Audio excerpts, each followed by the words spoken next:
All right, good morning and welcome back to Prince's Seat channel. Today remains the 21st of June 2025, and we so much thank the Lord for His goodnesses, His mercies, His loving kindnesses upon us. We would ever be thankful for whatever God has in store for us because He has a better plan, a better purpose, and a better focus. We might not see what God is doing, but definitely God is doing something for our field. And that is my faith, is my confidence. That UAAG is not just a grant, it is a move of God that is fashioned through men. I see it as a divine timeline or lifeline that had to fight its way through the bureaucracies, the envies, the politics, and the delay, the disenfranchisements of men. The very fact that it is still standing up till today without it being, flopped by the instrumentalities of man, it is a simple fact to tell you that God is still in it. And God is in it not because of what God will gain there. God is in it for you. And that's the higher purpose of calling. God is in the system because you needed to be free. You needed to be let loose from that shackles of financial incapacitations that have bedeviled the organs of Nigerian ecosystem. Now, the IMF, which is the International Monetary Fund, often seen as a financial structure, has also now become a vessel in the hands of God. And yes, even when they issued the 4-day ultimatum to the Nigerian government recently, I could see that passion alone was in alignment with the heavens timeline. They didn't do it by themselves because they could have as well gone to sleep and say, well, that's their problem. That's Nigerians' problem. Whatever they like, their leaders are corrupt, they are bad, they are evil, they just want to make them dry. So if they can't get up to fight for themselves, then that is their business. But you see, they didn't do that. The IMF has to issue an ultimatum and stood on divine timeline and protocol, not just institutional protocol, but heaven's demand on your behalf. I want you to see the greater picture here because heaven is aligning things to my advantage, to your advantage. Now, some people may say, how can something divine come through such human systems? Now, I want you to remember something, that even Jesus was born in a manger. Yes. So divine moves most times don't always come in shiny wrappers. If I may tell you that great things comes in smaller packages, you wouldn't know. How could Christ be born in such a dirty place? How could he have to work with dirty people? How could he have to move with the poor, the publicans? Look at them, the neglect, the rejected, the ostracized, the leftovers, those even at the grave. He made his grave also with a lot of personalities that were not clean. On the what they call it now,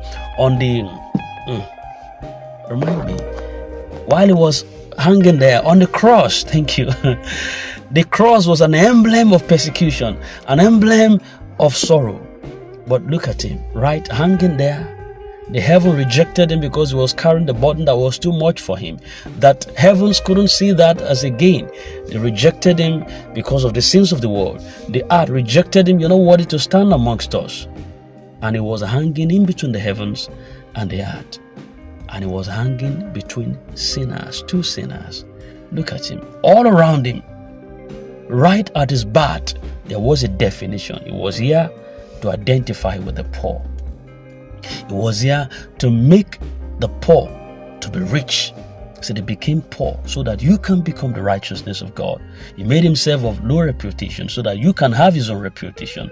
He made himself sin so that you can be the righteousness of God. Now look at all of these things. So every single day that you wake up in this season, remind yourself of this truth. God is going to shake your world before he lifts you up. Now, this shaking is not punishment, it is preparations. We are being purified as a community right now so that when the release finally comes, we won't just receive it, we will manage it well. Yes. So today, I want you to hold on. Today, I want you to encourage someone on this field. Silence the voice of fear and confusion in your ecosystem around your neighborhood. Today, stand as someone who knows that God's promises don't and would never fail. And that's how to connect the dots. The dots of the IMF, the dots of the UAAG, the dots of the Theobat, and all the other organs that have to get a release for people, for masses to smile. I want to also remind us so sacrosanctly that we shouldn't forget those in the front lines. The delegates, they didn't go there abroad for a vacation. No, they are not on a vacation or spending spree. They are not there to smile. They went there to represent us. You and I, us all. Their journey was not for applause. It was meant for responsibility. And they arrived safely there yesterday. Glory to God for that. But they are not there for fashion. They are not there for escapades. They are not there for accolades. They were not there for vacations. Now we are awaiting their return, likely by Tuesday, all things being equal. And in this time, our job is not to sit back and gossip. No, no, no, no. Our job is to intercede. Our job is to encourage. Our job is to remain so watchful on their behalf. Pray that no weapon that is formed or fashioned against them shall prosper, because they are on an assignment. Also pray that every document that has to be honored and processed, they have to be done without bias. We are dealing with human beings. We are dealing with men. We are dealing with people. Pray that the voices of darkness shall not rise above the sound of destiny, which you are bound to fulfill.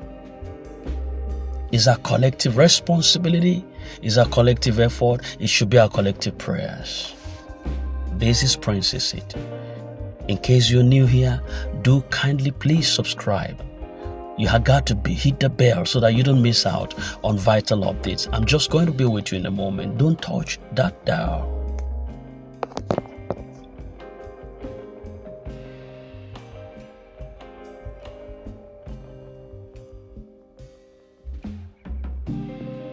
All right, thank you very much and welcome back again to our reportage. And we believe that God has a higher purpose and a higher calling towards this disbursement for us. Now, going forward, the IMF might be in the situation of the languages, like the delegates, the timelines, the disbursement procedures, international compliances, and the rest of them. But let me tell you, God is also using the same process to refine our hearts right now. And as you wait, you got to remember that growth is a test. Delay is never a denial. Power is preceded by pain. Most of the independencies that you see in nations, in houses and communities, some people's life went in through that. You're climbing a bridge with your car, you're seeing the ambience of the river, the slow motion of the ocean tides, and you're just happy driving, cruising on that beautifully painted and polished express road, gliding across the bridge, across the ocean or the rivers. You might not know how many souls went down that ocean before that bridge could be climbed. Did you notice that? Most times, before power, there is a pain. This is coming to empower you. This vision is coming to empower you This disbursement is coming to empower you. But we are passing through the test right now. It could be my pain. That could be your pain. The cross always comes before the crown. So wait for the crown, because it's going to come. If you're crying in secret, if you feel abandoned or mocked by friends, if you're misunderstood for standing firm and encouraging people to hold on just because of this, you are exactly who God is preparing for elevation. This is your time. This is your moment. Let's tell ourselves the gospel truth. We must be careful when you're asking God for growth, when you're asking God for money, you're asking God for power. These things are so heavy, you know. Why? Because they test your faith to the very last limit. Yes, they test your heart, they test your loyalty, they test your focuses. When you ask God to make you stronger, He doesn't always give you strength. He gives you battles. When you are singing a song, to be like Jesus, to be like Jesus, on earth I long to be like Him. All through life's journey, from earth to glory, I only ask to be like You. I don't know another way that God is going to make you to be like Him except He pass you through some scrutinizing issues, some very tasking moment that will task your faith to the lowest limit. You don't expect Him to just wave a magic wand over you and suddenly you become a pillar of being like Jesus. No. The way I know how God does that and answers that prayer is to screen you and to drill you and to drain you and to task your patience to the highest limit until He brings out that image that He wants to see in you. Part of it is what we're passing through this ecosystem. You want to be financially free, God is passing us through a process. You need strength, but you got to get some battles. But these are for the strong. Yes, these are for the strong. Sometimes He gives you betrayal. Sometimes He gives you heartbreak. Sometimes He gives you delays and disappointments.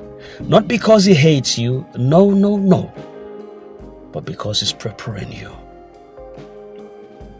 Look at the Israelites, a small tribe, very small tribe indeed. They are oppressed, they are tortured in Egypt. But today, no nation can casually challenge them, not even the United States of America. That respect is there. Just a little nation, a tribe, just a very small tribe. They have been ostracized, silenced, depressed, sidesteps, almost looking like rejected, tortured, hands down, beaten, bad. But today, you dared Israel anyhow, you lose it all. Why? Because pain produces strength. Trials always produces wisdom. And suffering sometimes gives them strategies. Yes, that gives them strategy. Do you want to carry billions in your bank? Do you want to lead and be a blessing? Then get ready to carry the weight. Not everyone will understand your process, and that's okay. But keep on going. You have the future right before you. So you have one thing to do to foster positivity and support this community grow. Kill that rumor, that culture of rumor. Kill it. We must stop giving our ears to false voices. We must stop spreading misinformation. Only divides the people. When we do that, it frustrates the divine order also, and that's trying to bless us.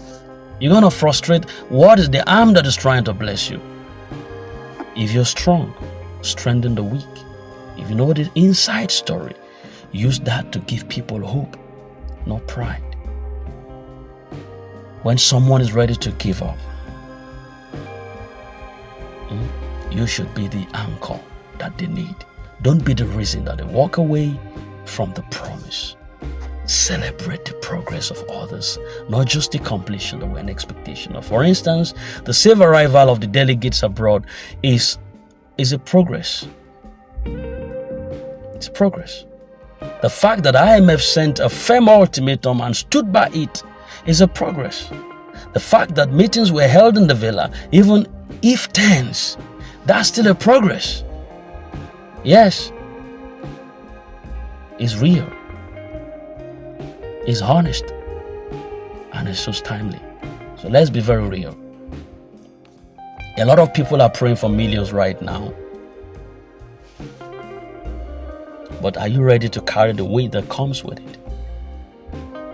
A lot of us want the transfer alert, but not transformation that comes with it.